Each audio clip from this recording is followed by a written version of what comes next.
como eu já cumprimentei, né, a igreja, eu orando a respeito deste momento e falando com o Senhor, que o Senhor tem feito tantas coisas e a gente precisa de crescer por dentro, igual a palavra que o G trouxe na quinta, precisamos de crescer no nosso entendimento, não só em número, não só em estrutura, e às vezes eu percebo algumas pessoas meio cabisbaixa, mesmo tendo essa palavra.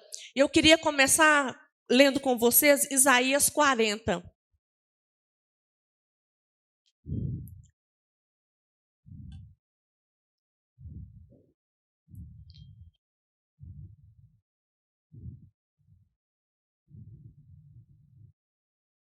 A partir do 12.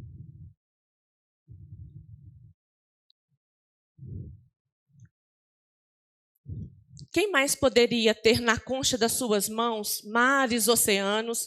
Quem mais seria capaz de medir palmo a palmo o céu tão imenso? Quem poderia medir o peso da terra, cada montanha, cada morro? Quem poderia orientar o Espírito do Senhor? Quem poderia ensinar alguma coisa, dar conselhos a ele? Pulando para o 15. As nações da terra são como nada comparadas com ele. Não passa de pequenas gotas num balde. São como nada. São menos que um pó que sobra numa balança. Ele levanta ilhas como se fosse grão de areia. Passando para o 17. Para ele as nações são como nada. São inulidades. Como que vocês podem comparar com Deus? Com quem ele se parece? Para o 21. Será que vocês não entendem? Será que não ouviram falar? Ele não vem falando desde o princípio do mundo? Será que lhes contaram como o mundo foi criado? Deus é quem está sentado no seu trono acima do círculo da terra. Para ele, os habitantes da terra são pequenos. Ele estende o céu como cortina e faz dos céus uma tenda para ele morar. Amém? Pai, em nome de Jesus, eu peço que você ore junto comigo, porque daquilo que vai para aí, volta também. E se você quer uma palavra que pode impactar o seu coração, abrir os seus olhos, você pode fazer isso no momento orando por mim, porque nesse momento eu vou ser a voz que o Senhor trouxe nessa noite para vos falar. Amém? Pai, em nome de Jesus, nós declaramos uma noite, Pai, onde corações, olhos do entendimento sejam iluminados, corações rendidos ao Senhor, para que possamos compreender a grandeza da Tua glória, para que possamos, ó Deus, sermos restaurados, regenerados, reconectados com o Senhor. Toda honra, toda glória, todo louvor, espírito de frieza espiritual, te dou uma ordem, sai deste lugar. Espírito de intimidação, te dou uma ordem, sai deste lugar. Nós não aceitamos, nós estamos aqui para avançar, para crescer, para prosperar e progredir fundamentado em uma palavra. Amém? Aleluia. Eu gosto desse... Eu quis começar com esse texto para te dar uma noção de quem Deus é. Vocês conseguem perceber com esses versículos quem Deus é? Deu para perceber ou não? Eu acho que não deu, porque a igreja não... Deu ou não? Ah, então tá bom. Deus, ele está falando aqui, Isaías está falando que Deus, ele mede a palmos o céu. Ele sabe o nome de cada estrela. E olha que tem mais estrela no céu do que areia no mar. Será que a gente consegue, como ser humano, contar quantos grãos de areia tem no mar? Imagina, Deus conhece o nome de cada estrela. Ele as chama pelo nome e quando ele as chama, nenhuma vem a faltar.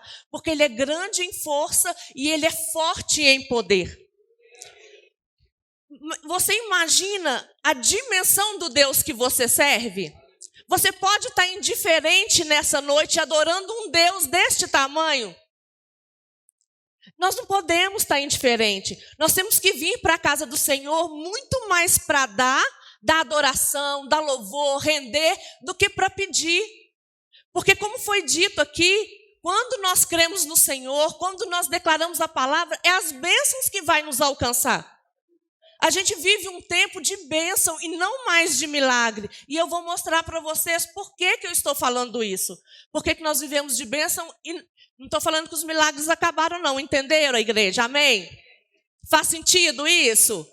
Por que eu estou dizendo isso? Eu vou mostrar para vocês. E mesmo ele tendo dito tudo isso, no verso 27, ele fala assim, ó. Por que, pois, dizes, ó Jacó, e fala a Israel, o meu caminho está encoberto ao Senhor, e o meu direito passa ao Eterno desapercebido.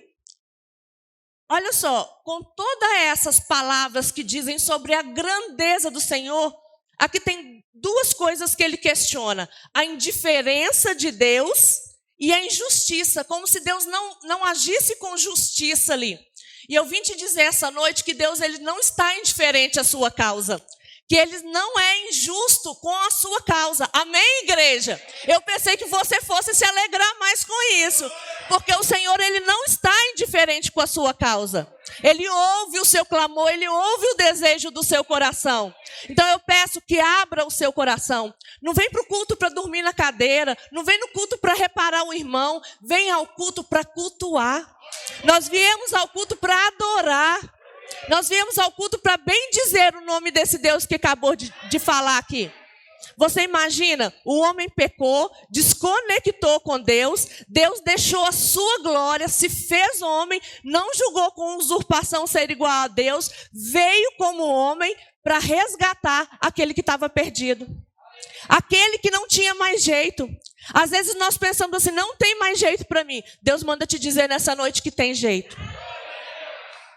Não fique indiferente, porque uma palavra pode ser o de repente de Deus. A gente sabe que o de repente de Deus não é assim. Ah, eu estou aqui, de repente acontece. Não, eu estou caminhando, eu estou indo, de repente na minha caminhada, na minha trajetória, eu consigo achar a terra prometida. Eu consigo visualizar a terra prometida. Vamos abrir em Números 13.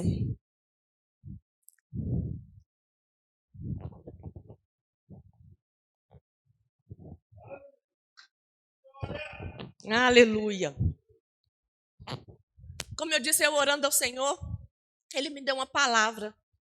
E às vezes, quando Ele me deu essa comparação do poder da influência entre Números e a mulher samaritana, eu nem estava orando a respeito deste culto, eu nem estava orando a respeito da igreja. Eu gosto muito de orar de madrugada, não é porque madrugada a oração sobe melhor não, viu gente? Eu gosto de orar de madrugada porque é um momento que ninguém me incomoda. É um momento que não tem ninguém em casa, o telefone não vai tocar, a campainha não vai tocar, ninguém vai me chamar, o celular não recebo mensagem. Então é um momento que eu estou mais aberta para ouvir o Espírito Santo. E é nesse momento que Deus me dá muitas coordenadas, me dá muitas diretrizes a respeito da minha própria vida. Né? Porque a Bíblia fala assim, tá entre vós aflito, faça oração. Está enfermo, peça alguém para vir orar por você. Mas quando a gente está aflito, é nós mesmos que oramos. É nós, a gente não vai pedir oração pela nossa aflição, pela nossa causa.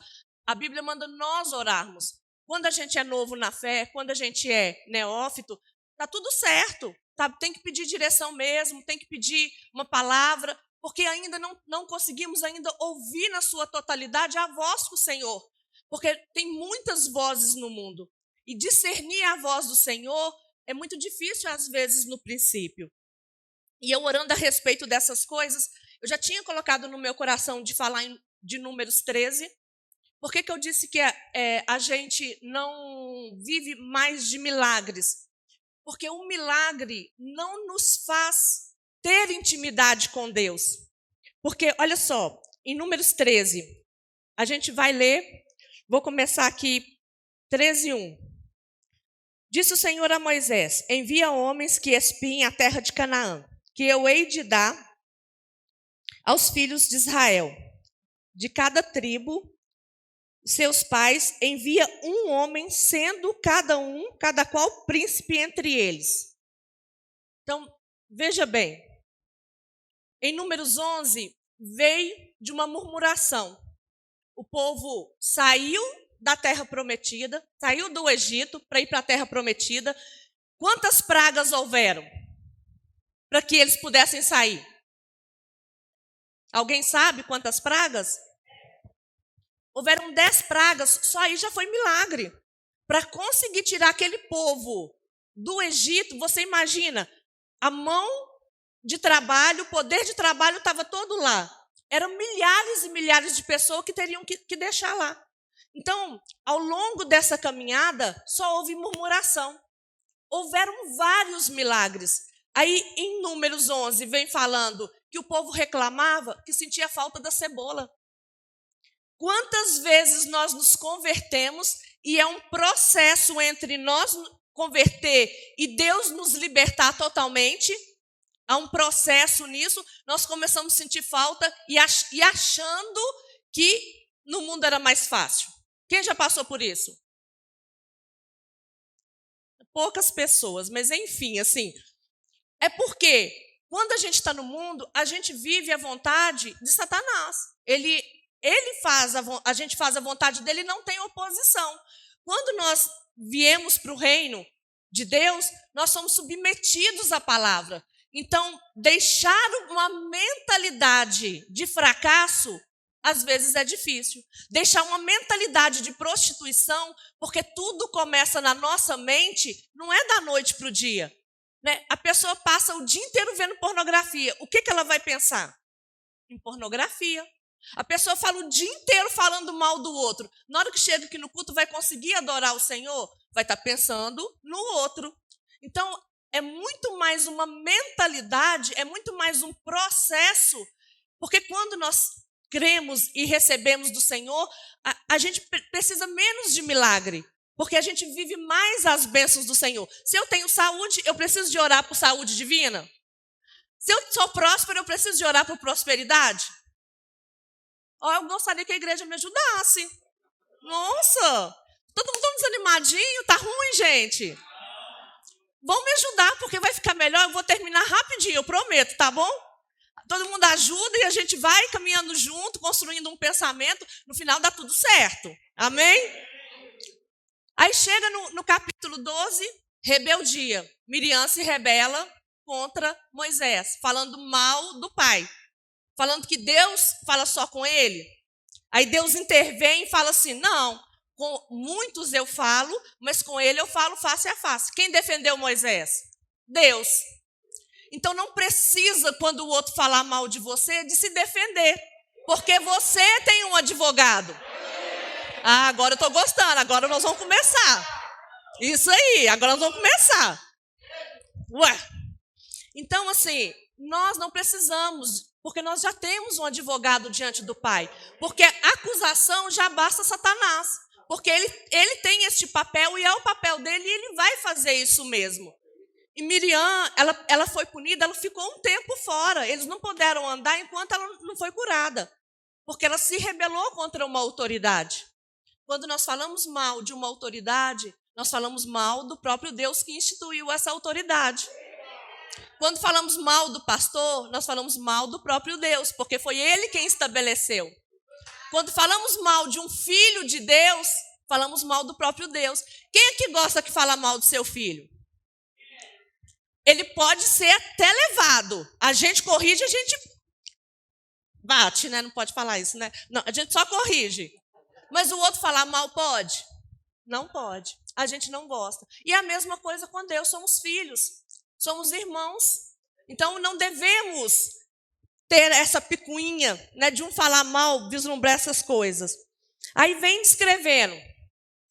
Por que eu li o 13? Porque dá a sensação ali que Deus é que mandou o povo ir espiar a terra. Porque aqui começa assim, ó. Disse o Senhor a Moisés, envia homens que espiem a terra. Ali, quando a gente lê ali, parece que foi Deus. Quando você vai lá em Deuteronômio, fala assim, olha, envia o povo para possuir a terra. É a mesma coisa? Deus não mandou espiar. Sabe, Deus mandou você ir marchar para conquistar aquilo que você tem para conquistar. Deus não quer que você fale assim, porque ali os espias foram. E o principal disso, que não foi qualquer pessoa, foi os líderes de cada tribo. A gente não parte do princípio que liderança tem que ter uma mentalidade diferente. A gente não parte do princípio que liderança tem que ter uma mentalidade mais avançada? Ali foram os líderes. E quando eu falo liderança, eu não só digo cargo, porque às vezes a gente fala assim, mas eu não sou líder. Na empresa onde eu trabalho, eu não sou líder. Você é líder na sua casa. O que é liderança? É você influenciar pessoas, independente de cargo. Você influencia seus filhos? Você influencia os seus amigos? Você influencia o local onde você está? Positivamente ou negativamente, nós influenciamos as pessoas. E o que tem saído da nossa boca? Porque aqui vai descrevendo que tem uma mentalidade, uma crença limitada aqui dos espias. Se você for discorrendo no texto, vai dizendo o seguinte: eles foram, espiaram, disseram para Moisés, voltaram, ficaram lá 40 dias espiando a terra, eles eram espiões lá, ficaram 40 dias olhando. Voltou e falou assim, olha, está tudo certo. É uma terra grande mesmo, é uma terra que mana leite e mel, como o Êxodo falou. Deus prometeu em Êxodo, se você for em Êxodo 3:8, vai falar lá assim, olha, vou te dar uma terra que mana leite e mel. Mas nessa terra lá vai ter jebuseus, vai ter um povo lá. Deus já tinha avisado. Deus, quando eles chegaram lá e viram que tinha gigantes, que tinha um outro povo lá, isso não foi surpresa não, porque Deus ele nos avisa. A Bíblia fala isso, que Deus avisa os seus antes mesmo de acontecer. Então não tem surpresa para cristão não, não tem surpresa para crente não, porque aquilo que vai acontecer, Deus ele confirma no nosso coração. E aqui Deus já tinha falado, vou te dar uma terra para vocês.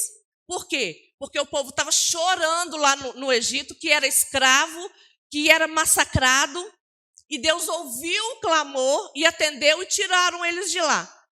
E eles pararam de reclamar? Não pararam. Cuidado com o que sai da sua boca. Cuidado. Porque a nossa boca ela vai estar, Provérbios não fala isso? Que o poder da língua traz vida ou traz morte? Que é um poder que você come do fruto. Foi isso que o G trouxe a palavra na quinta-feira, que diz que falar bem você come do fruto, e falar mal não é fruto, então você vai comer outra coisa. Mas se falar mal, vai comer. Então você vai comer daquilo que bem, se você bem utilizar. E eu trago uma reflexão nessa noite. O que tem saído da sua boca? Deus prometeu. Vocês sabem as promessas que Deus tem a seu respeito? Você vive das promessas que Deus tem a seu respeito? Você sabe quem você é? Porque o que é uma crença limitante? Porque quando você vai discorrendo aqui, Caleb, na hora que viu, no versículo 30, fala assim, então Caleb fez calar o povo perante Moisés e disse, eia, subimos e possuamos a terra, porque certamente prevalecemos. Sabe, Caleb falou assim, vamos calar a boca todo mundo aí, porque nós vamos subir e nós vamos alcançar. Se Deus falou, está falado. Já é. Fé já é. Fé não será, não foi, fé já é. Se Deus te deu uma promessa, vai cumprir. Uma promessa do Senhor na sua vida, ela tem um efeito exponencial, porque ela vai cumprir. Mas se você crer e se você agir marchando. Quando vem aqui, que ele fala assim, discorrendo aqui, é muito interessante, porque quando em Josué fala que os espias estiveram lá, que Josué teve lá, a prostituta o acolheu, não fala isso? Josué foi lá espiar a terra, a prostituta o acolheu, e a prostituta falou com ele, falou assim, olha, eu vou te esconder, porque eu sei quem é o seu Deus. O mundo sabe quem é o nosso Deus e nós, às vezes, não sabemos quem é o nosso Deus. Às vezes, nós agimos em incredulidade. Quando nós agimos em incredulidade, nós chamamos Deus de mentiroso. Porque Ele promete e Ele cumpre. Ele não é homem para que minta e nem filho do homem para que se arrependa. Porque Deus, Ele cumpre as suas promessas. E qual que é o pensamento? Qual que é a crença limitante aqui? Olha só, 12 líderes poderia influenciar uma geração inteira a entrar na terra prometida. Não foi isso? Porque 12 líderes saiu para poder espiar. O relatório que ele trouxe, 10 disseram assim: não tem jeito. A gente não vai conseguir entrar. Lá tem gigantes. Lá tem homens muito fortes. Lá tem uma estrutura que vai nos impedir de entrar. 10 pessoas falaram isso. Então eu quero te dizer que a maioria não é a voz de Deus. Tem um ditado no mundo que fala que é a voz de Deus. Não é. Porque aqui era a maioria que dizia que eles não iam conseguir. E qual que é a crença limitante aqui? Eles chegam e falam assim: olha, a gente não vai conseguir. Porque os gigantes lá pensam que nós somos como gafanhotos. Que nós não somos nada. Eles vão nos comer. Eles vão acabar conosco. O povo lá tinha visto eles? Sim ou não? Eles tinham ido espiar. Espiar significa espiões. Espiões significam que eles foram escondidos, olharam tudo e não tinham sido vistos. Conjectura. Quantas vezes nós conjecturamos a respeito do que o outro pensa ao nosso respeito? Quantas vezes nós conjecturamos que o nosso marido ou nossa mulher está pensando que somos, que fazemos? Isso são conjecturas. Isso nos traz uma mentalidade que nos limita a progredir, a prosperar. Porque eles não sabem o que eles pensam. Eles não tinham visto eles. E até a prostituta, a Raabe, disse: não, eu conheço o seu Deus. Eu sei que ele abriu o mar vermelho. Eu sei que ele fez muitas coisas. E o próprio povo de Deus estava sem acreditar. Olha como que nós temos que trabalhar a nossa mentalidade com o que disseram ao nosso respeito, se isso de fato é verdade. Porque quantas vezes a gente já ouviu: você não vai dar em nada, você não presta. Quantas vezes a gente ouve coisas que aquilo vai construir dentro de nós pessoas incapazes. Pessoas que não vão dar em nada mesmo, se nós acreditarmos naquilo. Mas eu venho te dizer nessa noite que você tem escolha. Você pode decidir o seu fracasso ou o seu sucesso. Porque aqui no final, o povo, eles não entraram. Moisés começou a interceder pelo povo e dizer: Deus, perdoa-os. E Deus ficou irado. Aqui fala assim, ó: apesar disso, toda a congregação disse que apedrejasse. Porém, a glória do Senhor apareceu na tenda. Apedrejasse Josué e Calebe. Porque eles estavam falando coisas. Porque Josué e Calebe falou: cala aí, ó, vão subir. A gente vai comer esses gigantes como quem come pão. Você pensa sobre isso a respeito do seu problema? Que você vai vencer esse problema, você vai vencer esse desafio como quem passa por cima da situação? Eu venho te dizer nessa noite que você tem autoridade para isso. Que você pode passar por cima dele.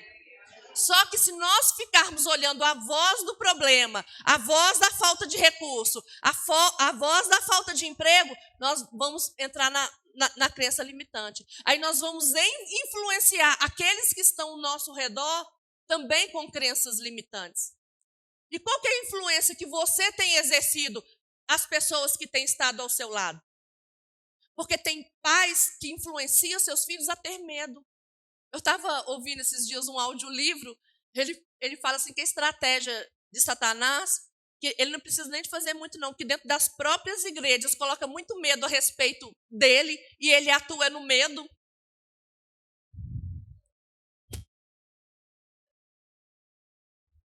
Sabe, o quanto de medo você tem passado para os seus filhos. O quanto de insegurança nós temos passado para as pessoas que convivem conosco.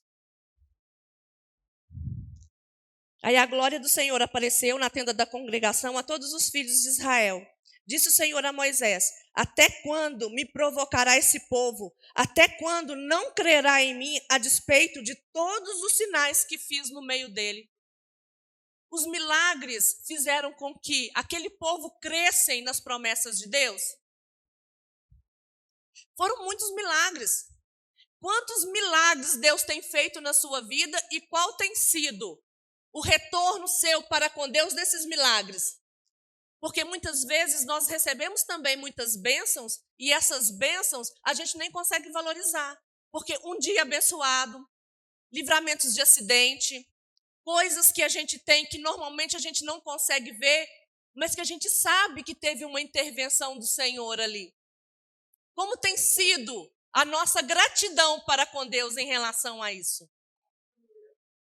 E eu vendo a respeito dessas coisas de um povo que era povo de Deus, de um povo que viu muitos milagres, de um povo que recebeu cordonizes do céu, maná, tinha, você imagina, um deserto escaldante. Aquele povo todo era para ter morrido. Uma caminhada de quase 500 quilômetros durou 40 anos por causa de murmuração. A murmuração, ela impede as nossas bênçãos. A murmuração trava de prosperarmos, de progredirmos. A murmuração impede com que a atuação do Senhor, porque assim, ó, o que sai da nossa boca, ela volta. Ou ela vai voltar com o poder de Deus, ou vai voltar com o agrado, que aquilo que você falou agradou Satanás. Porque tem um poder. Se sai murmuração, Satanás vai olhar e falar, não preciso fazer nada. Se sai gratidão, Deus atua ao seu favor. É Deus quem intervém a sua causa. É Deus quem pleiteia a sua causa. Não somos nós. Nós não precisamos de fazer isso. Aí vamos lá para a mulher samaritana. Todo mundo conhece esse texto da mulher samaritana? É um texto muito conhecido, né? Eu queria chamar a atenção aqui a respeito de algumas coisas da mulher samaritana.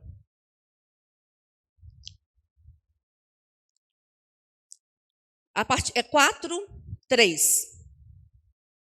Deixou Jesus a Judeia, retirando-se outra vez para a Galileia. Digam, retirou da Judeia. Vamos lá de novo então, está treinando. Deixou retirando-se outra vez para a... Então ficou claro, Jesus ele estava saindo de uma cidade e indo para outra cidade. Jesus ele retirou-se da Judeia, ficava aqui em cima e foi para a Judeia, para a Galileia. Obrigada, tá vendo? Estão prestando atenção? Era teste. Ele saiu de uma cidade e foi para outra. O que esse contexto fala?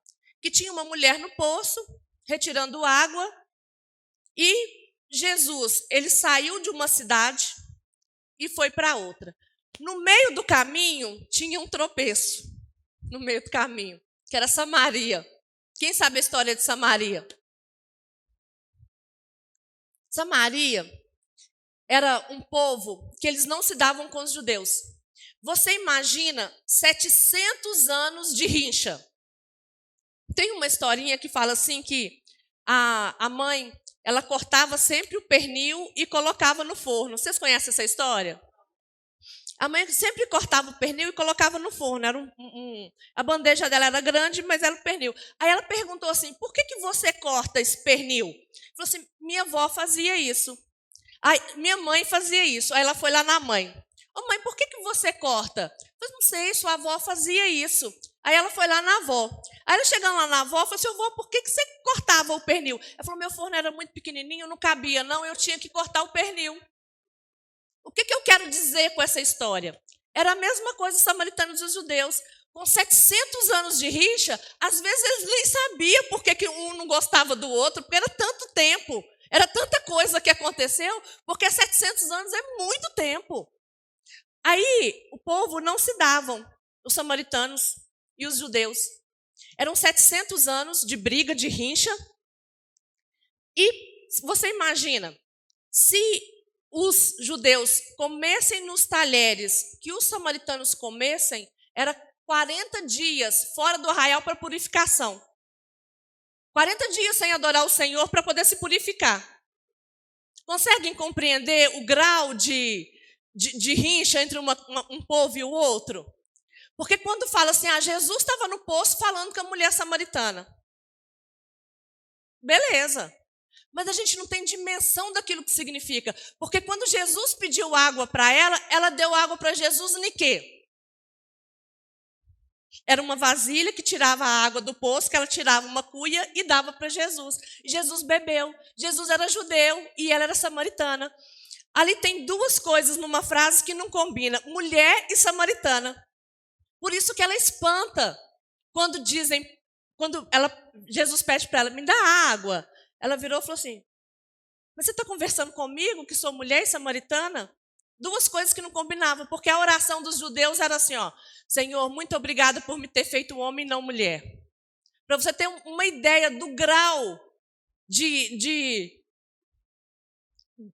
rixa que eles tinham e o poder que a mulher não tinha. Mulher não tinha voz, mulher não tinha autonomia, mulher não tinha nada. E quando Jesus começa a conversar com essa mulher, que essa mulher pergunta para ele, o que eu quero que vocês entendam com essa história? Era uma mulher, era uma samaritana, ela não tinha nada a ver com os judeus, ela não tinha nada a ver com a história. Jesus ele saiu de uma cidade, foi passar para outra, porque normalmente nessa ida, eles demoravam 3 dias a mais só para dar a volta, para não passar pelaquela cidade, que era um caminho mais curto, para não ter que encontrar com os samaritanos. E Jesus foi lá. Jesus virou para os discípulos dele e falou assim, ó, vai lá comprar comida.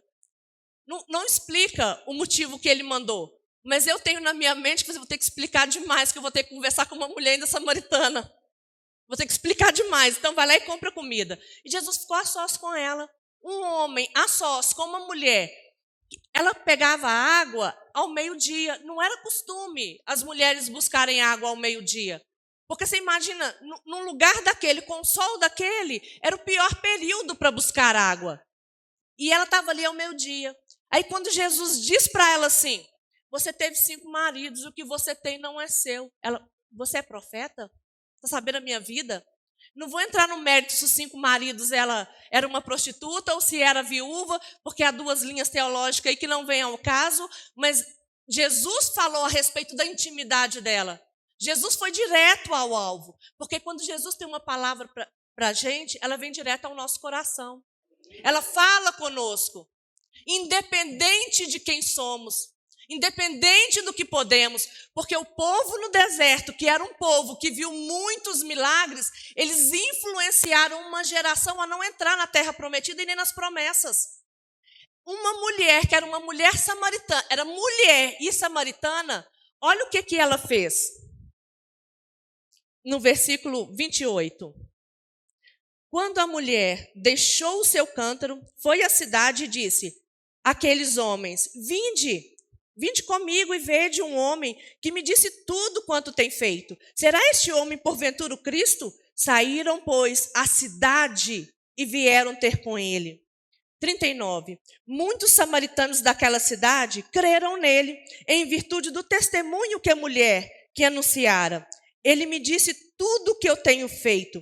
Vindo, pois, os samaritanos ter com Jesus, pediram-lhe que permanecesse com eles, e ficou ali 2 dias. Muitos outros creram nele, por causa da palavra. E diziam à mulher, já agora não é pelo que dissestes que nós cremos, mas porque nós mesmos temos ouvido e sabemos que é verdadeiramente o Salvador do mundo. Olha que tremendo. Um povo que era para sair do Egito, que era um povo escolhido, viu muitos milagres, viu muitas bênçãos, viu tudo que Deus tinha feito, viu que o sapato dele não encolhia, que a roupa não encolhia, 40 anos no deserto, provisão chegando, comida chegando, recursos chegando, e o povo fez o quê? Murmurou. A influência daquele povo, daqueles líderes, impediram. E uma mulher, que é uma mulher, primeiro mulher, que não se dava, ela fez uma cidade inteira vir até Jesus. O que eu posso fazer nessa noite aqui é fazer com que você venha até Jesus. Mas aqui ele fala, agora não é mais comigo, é entre você e Jesus. Nós cremos e viemos ouvir, porque ela nos disse. Agora nós estamos ouvindo a Jesus. E eu te pergunto, que voz que você tem ouvido? Você tem influenciado o seu meio? Você tem influenciado as pessoas que estão ao seu redor? Que tem influenciado, isso nem precisa de resposta. Mas eu quero saber com que tipo de influência você tem transmitido. Ao seu marido, aos seus filhos, aos seus amigos. Porque às vezes fala assim, eu não sou evangelista, não sou profeta. Mas você pode convidar, igual nós temos hoje aqui, uma pessoa que convidou outra. Descobriu o poder de Jesus, descobriu a salvação e convidou. E foi influente na vida do outro, e está sendo influente. Então nós precisamos nos despertar. Independente de quem você seja, independente da sua vida, independente do que tem feito, você tem a oportunidade de hoje conhecer esse Jesus face a face. Aquele que desceu da sua glória, foi para a cruz, para que nós pudéssemos nos conectarmos com Ele. Eu peço o louvor que venha.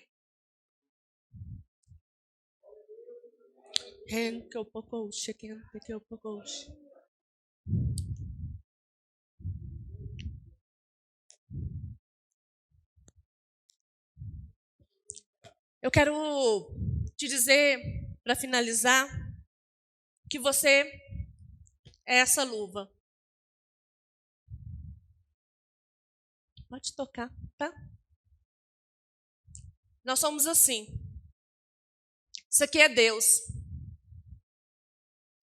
Deus é a nossa mão. Deus nos criou a imagem e semelhança dele. Deus nos formou para que pudéssemos ter relacionamentos com ele. Deus nos fez igualzinho a ele, mas ficamos assim, sem ele.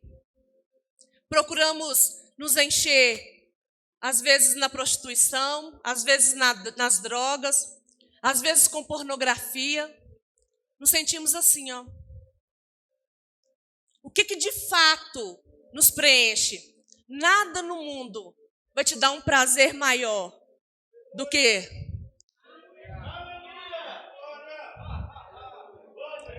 você está completo, você está cheio, você está na presença. Deus nos enche, Deus nos transforma, Deus nos faz, mas nós não nos transformamos. A mulher samaritana, ela não teve uma transformação de vida para ir lá falar de Jesus. A mulher samaritana não disse, eu tenho que me converter, tenho que aceitar para que eu pudesse ter uma vida reconciliada para falar sobre as coisas do reino. Você precisa primeiro de caminhar e ser cheio do Espírito Santo. Ser completo do Espírito Santo. E nós só somos completos em Deus. Não tem prazer, não tem vício. Algo interessante que esse livro que eu ouvi, né, falando, é uma entrevista com o diabo, ele fala assim que o maior vício que ele gosta de colocar nos jovens é o cigarro. Ele falou assim, mas não é muito pior as drogas, a pornografia? Ele falou assim, o cigarro, ele é permitido e me conduz a tirar o livre-arbítrio da pessoa, porque ela não consegue escolher entre a hora de fazer ou não fazer. Então nós temos o livre-arbítrio. Você pode estar completamente cheio do Senhor, livres de vício, livre daquilo que o mundo fala que é bom e na verdade não é. Só conseguimos ser assim, ó, imagem e semelhança de um Deus vivo, livre. Né? Você que entrou nessa noite angustiado, você que entrou oprimido, você que sente que precisa de Deus, que ainda não teve esse encontro com Deus, eu te convido aqui na frente. Você que quer seguir essa vida e confessar Jesus como Senhor e Salvador, eu te convido a vir aqui na frente. Você que quer ter uma vida transformada, você que se sente ainda oprimido pelas estratégias de Satanás, você que tem vícios, eu não vou convidar muitas vezes porque eu não considero que Jesus, ele é resto de feira para a gente insistir. Se você tem no seu coração algo e queira, né, se livrar dessas questões, eu te convido aqui na frente. Se não tiver ninguém, vocês podem tocar. Pai, graça te damos. Graça te damos, ó Deus, porque cremos num Deus que transforma, num Deus que regenera, num Deus que age conforme a tua palavra, nós cremos nas tuas promessas. Nós cremos, ó Pai, que o Senhor pode infinitamente mais do que tudo que pedimos, do que tudo que pensamos, do tudo, Pai. Obrigada, Pai, porque o nosso coração está rendido ao Senhor, porque o nosso coração é teu, Pai, é teu, é teu. Obrigada, Senhor.